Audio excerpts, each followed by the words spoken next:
आहेत काय मागणी आहे तुमची? सर आमची खरं तर एकच मागणी आहे की अपात्र शिक्षक जे जॉईन आहेत त्यांना लवकरात लवकर म्हणजे पदावरून काढून जे पात्र शिक्षक आहेत त्यांना रुजू करून घ्यावे।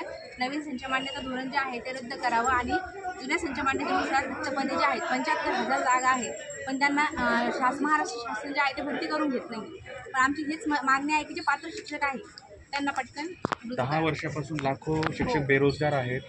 सरकार अंत पाहतीये। आता सरकारला इशारा काय थेट तुमचा? आमचा सरकारला हाच इशारा आहे की आम्ही निवेदन देतो, ही साधी प्रक्रिया आहे पण यानंतर तुम्ही रस्त्यावर उतरणार आहात? यस आम्ही आंदोलन करणार आहे। आपलं नाव सांगा। अर्चना जय।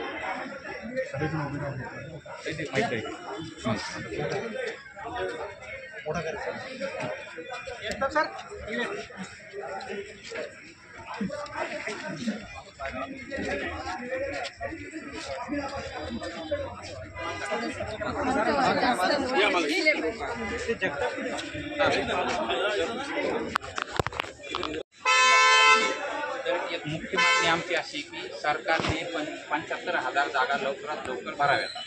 दुसरी मागणी मुख्य म्हणजे की आता कंत्राटी पद्धतीने जे विद्यार्थी जॉईन झालेले आहेत त्यांना ऑलरेडी 2 वेळेस सरकारने GR काढून त्यांचा कार्यकाळ वाढवलेला आहे, पण त्यांची परत अशी मागणी आहे की परत तिसऱ्या वेळेस आमचा GR काढून आमची त्यांना कायमस्वरूपी काढण्यात यावं। तर ही आमची एक मुख्य ही दुसरी मागणी आहे की त्यांना तो GR आता तिसरा GR न काढता सरकारने आमची इथं आम्ही 2,11,000 विद्यार्थ्यांनी एक्झाम दिलेली आहे। आम्हाला पहिलं आमची 75,000 जागेची भरती करावी, आम्हाला जॉईन करून घ्यावं आणि संच मान्यतेचं जे धोरण आहे जो काळा GR आहे मार्च 2024चा तो काळा GR सरकारने लवकरात लवकर रद्द करून आम्हाला तिथं शिक्षक भरतीसाठी आम्हाला जॉईन करून लवकरात लवकर घ्यावं।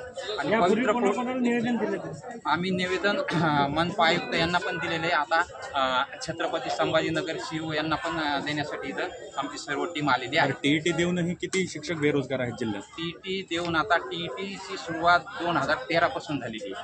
TET देऊन जवळजवळ आज 10 लाखाच्या आसपास DED BED आज बेरोजगार आहेत। त्यांचा रोजगारीचा प्रश्न अक्षरशः आजकाल मुलांचे लग्न होत नाहीत, अक्षरशः घरून अक्षरशः कसे पैसे पाठवावे हा घरच्यांचा प्रॉब्लेम आहे।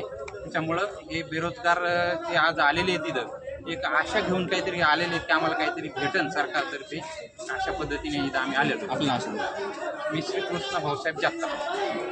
थँक्यू।